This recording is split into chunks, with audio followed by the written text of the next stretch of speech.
Hello everyone. In this session, let us discuss what are scientific principles of management by the scientist F.W. Taylor. So here, before going to know the principles, let me tell what is scientific management. So scientific management concept was developed by F.W. Taylor, who implemented the scientific techniques, who implemented the scientific techniques such as observation, logic, analysis, and combination to study the working conditions and management at the floor level in the factories and production units. So before going to this scientific management, one should know what are the definitions which we have. For going to this scientific management, we have to know what is management, what are the characteristics of management, what are the different levels of management, and what are the skills of management. In previous session, we already covered this levels of management and definitions of management. And let me tell what are, this is the simple diagramic simple structure of the principles of scientific management. So here science not rule of thumb, harmony not discard. So according to his view, here he is going to implement the scientific analysis in the management and also working conditions. So let me tell what are, so the development of every person to his or her greatest efficiency and prosperity, cooperation, not individualism. So let us discuss what are the different principles given by the scientist. So the first one is the fundamental principles that Taylor saw underlying the scientific approach to management may be summarized as follows. First one, replace rule of thumb work methods with the methods based on scientific study on the task. So here in olden days, they have used without any scientific analysis, and also now that work has to replace with the scientific studies, logical methods, analysis. So in order to improve the efficiency of the work. And next one, scientifically select, train, and develop each worker rather than passively leaving them to train themselves. So here we have to scientifically means here we have to select the people in such a way that how long they are fit to the job, how they can satisfy, how their skills are going to use in the company for improving the efficiency of the company, such that that is nothing but a scientifically selection. We have to choose the person according to the skills and educational qualifications required for the company.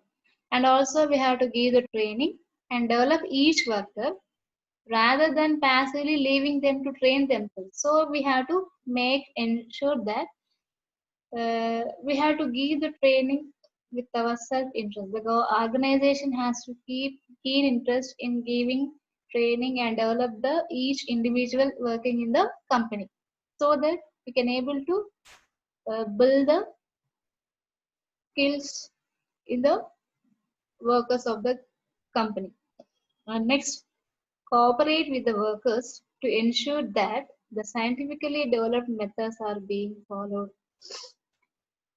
So we have to, the institution or the organization has to cooperate with the workers to ensure that scientifically developed methods are being followed, and divide work nearly equally between managers and workers, so that the managers apply scientific management principles to planning the work and the workers actually perform the task. So we have to divide the work nearly what is going to be there to do the work.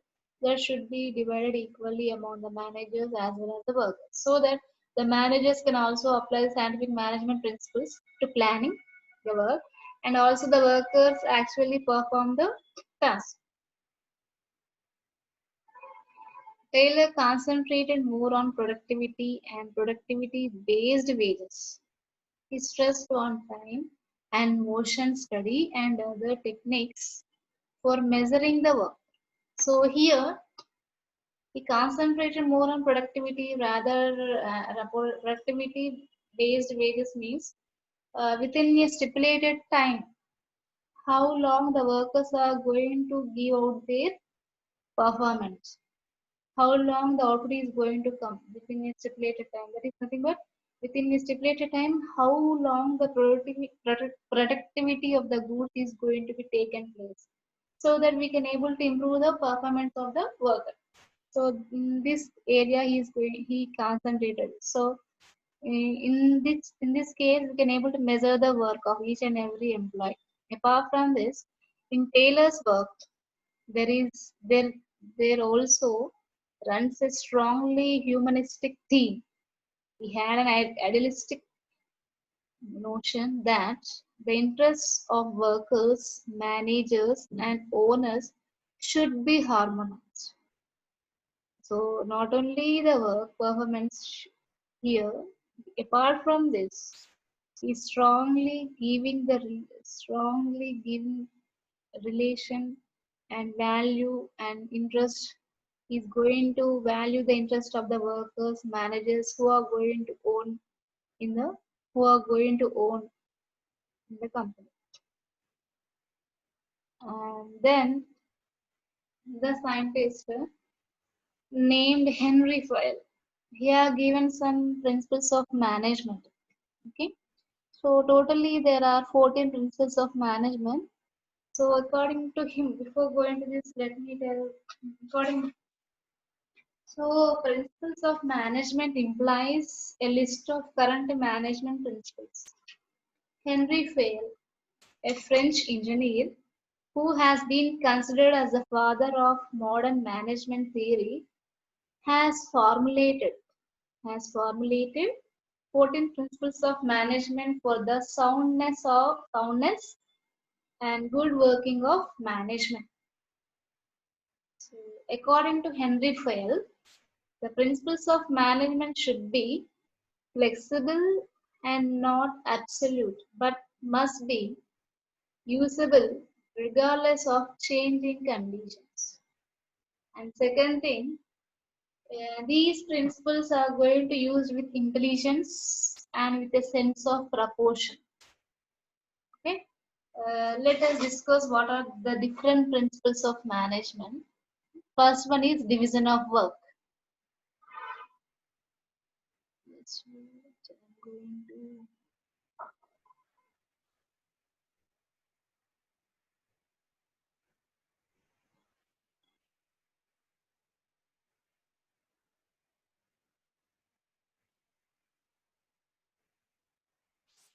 not at all.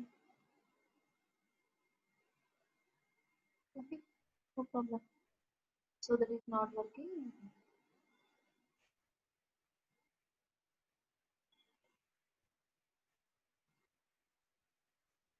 And next here,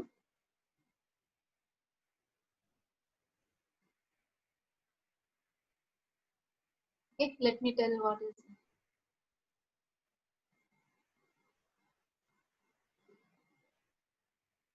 okay, division of work. So division of work means dividing the work on the principle that different workers coming from different places are best fitted for different jobs depending upon their aptitude, skill. Division of work leads to specialization at all levels and gives higher productivity. So it makes ease in the work. The division of work makes ease in the performance and also productivity is going to be done in faster way. And next one, authority and responsibility. These two, authority and responsibility, authority and responsibility. These two are interrelated and should go together. These two, what are the authority as well as responsibility. These are going to be interrelated and should go together. Authority is the power of the manager to delegate and control the subordinates, whereas the responsibility is the duty of the manager to implement the policies of the management.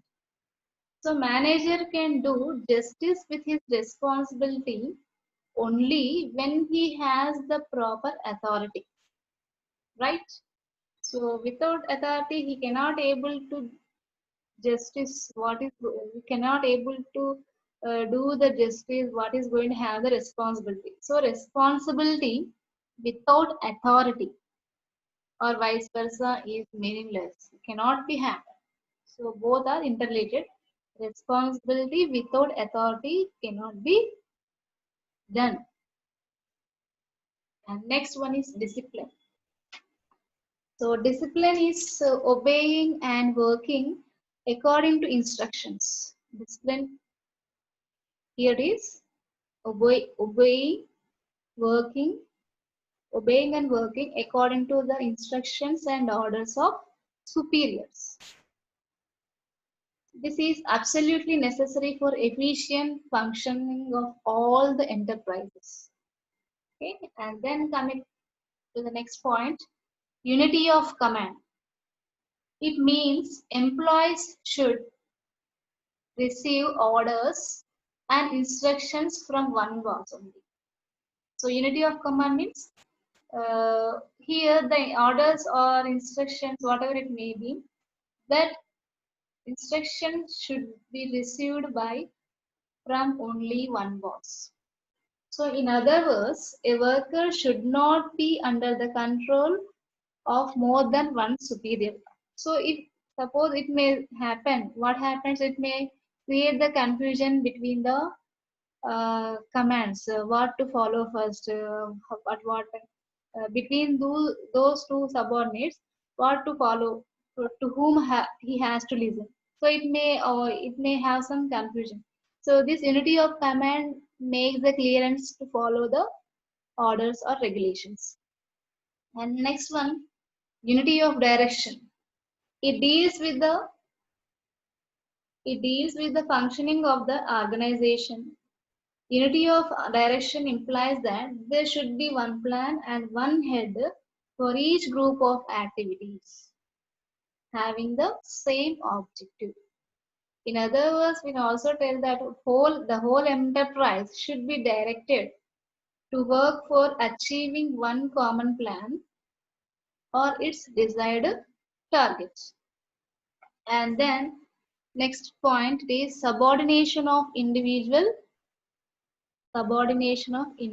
interest.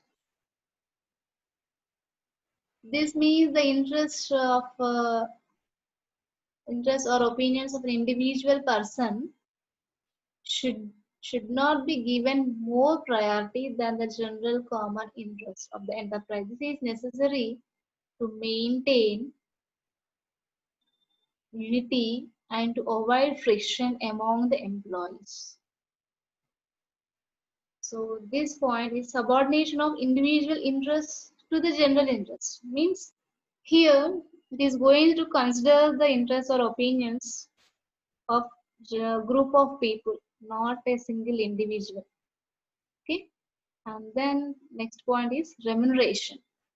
Remuneration here the salaries, the remuneration maybe for workers it is going to give the salaries, wages. For employees we are going to offer salaries like that. Next, here the remuneration may be different forms. It may be wages, it may be salaries, it may be honorarium, it may be rewards. So like the different cases are there.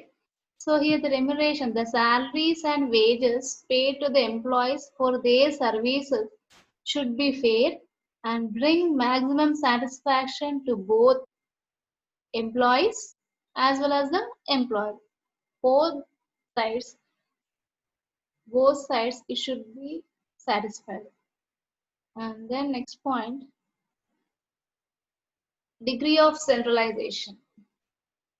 So it means authority is in hands of a single person or few person, that is top management. Generally in a company, the authority is going to lie in the top level management. That is, the authority is not dispersed among the different sections. The degree of centralization is decided by keeping in view the nature, size, and complexity of the business. And then scalar chain. So this is an unbroken line of authority and command from the highest, that is highest level means where we are going to have the general manager to the lowest ranks. That means to the employees, highest rank to the lowest rank, that is employees, from general manager to the employee, to facilitate communication. Sometimes this chain may be short circuited for avoidance of delay. Okay. And then our next point is order. This principle is concerned with materials and persons. It means that materials and human beings should be arranged such that right material and right person is in the right place, which ensures effective utilization of available resources. And then equity of treatment. Equity of treatment. This means that all subordinates should be treated equally with kindness and justice by the manager. This will make employees more loyal and devoted towards the management. So it improves the performance. In this way, we can able, it can draw more performance from the people. And next, stability of tenure of personnel. So stability and secure work is an asset to the enterprise because unnecessary labor turnover is costly.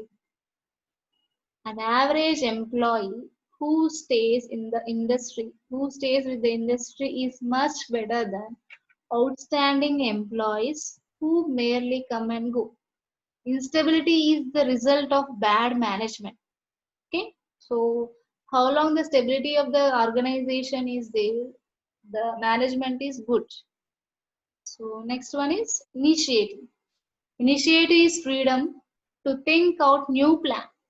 Okay, encouragement should be given to the workers who come forward voluntarily to propose new method, idea, or change.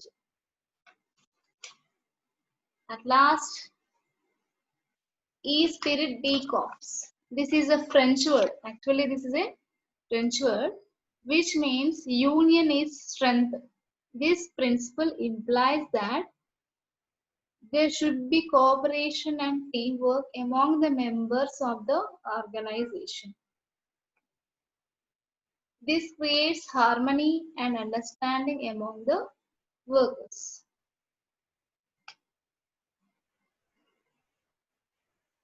And then coming to the next topic, functions of management. So functions which we already seen in the first that are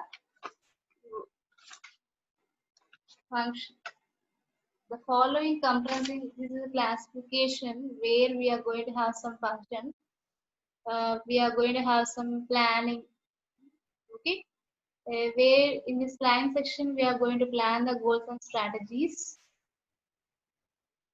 And next, after planning, we have to organize. Means whatever according to plan, we have to set all the resources to implement the plans. And then after organizing, then we have to control.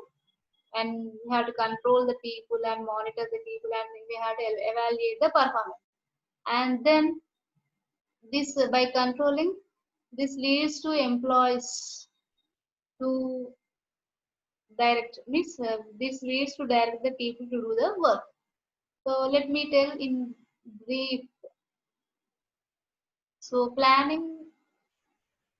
So before going to plan, first thing, there is a first necessary preliminary function is forecasting. So it is necessary preliminary to planning. It estimates the future work, maybe as regards sales or production or any other aspect of individual activity. It estimates the sales forecast production forecast, and forecast of cost, finance, purchase, profit or loss. And next, after forecasting about the marketing conditions, then they are going to do the plan. So planning is nothing but process of thinking and deciding in advance for the future action. Planning is nothing but planning is determination of a course of action to achieve the desired results. It means deciding in advance what to be done, how and where it is to be done, who will do it, and how the results are to be evaluated. Planning aims at optimum utilization of human and material resources, eliminating the wastage of time. So planning, if you think the prior way, if you think in advance, then it makes sure that it eliminates the wastage of resources, it eliminates the wastage of time, money, and materials to achieve the objectives of the enterprise. For example, I will give an example. If a refrigerator making concern does not plan in advance how many refrigerators and of what capacities are to be made before the summer starts, and thus it does not procure necessary materials, tools, supplies, and personnel in time. It cannot reach the production targets and hence may not run profitably. Okay, so this is an important thing which is going to be treated as a function of management. And next one is organizing. So organizing is nothing but process by which the structure and allocation of jobs is determined. It is the arrangement of men, materials, machines, and money for the execution of a product. Organizing involves determining the activities to be done, grouping the activities, assigning the group activities to the individuals, and creating a structure of authority and responsibility among the people to achieve the objectives of the enterprise. Okay, and then next function is staffing. So staffing is the process of recruiting, selecting, and training the right people to fulfill the requirements of an enterprise. It is a continuous process because new jobs may be created in the enterprise and the existing employees may leave the concern. And after staffing, then the next function is directing. It is a process by which actual performance of subordinates is guided towards common goal of the enterprise. So directing includes issuing of orders and instructions to the subordinates. It also includes the guiding and teaching the subordinates the proper method of doing work, and also it also includes the supervising the subordinates to ensure that these work conform to the plans. And the next one, here the direction includes some functions regarding leadership, communication, motivation, and supervision. And next one, coordination. Coordination means achieving harmony and integration of individual efforts towards the accomplishment of company objectives. Coordination involves making plans that coordinate the activities of subordinates, regulate their activities on the job, and regulate their communication. And at last, function it is controlling. Controlling is the process that measures the current performance and guides it towards a predetermined goal. It is necessary in order to ensure that everything is carried out as per the plan. Controlling is a continuous process which measures the progress of operations, compares, verify their conformity with the predetermined plan, and take corrective action if required. So in controlling process, it sets the standards, it measures the job performance, and also take corrective action if required. So planning is the beginning of the management process, and controlling is the final stage. So with this, I'm going to stop my session. In the next session, we'll discuss some topics regarding organization and organization structure.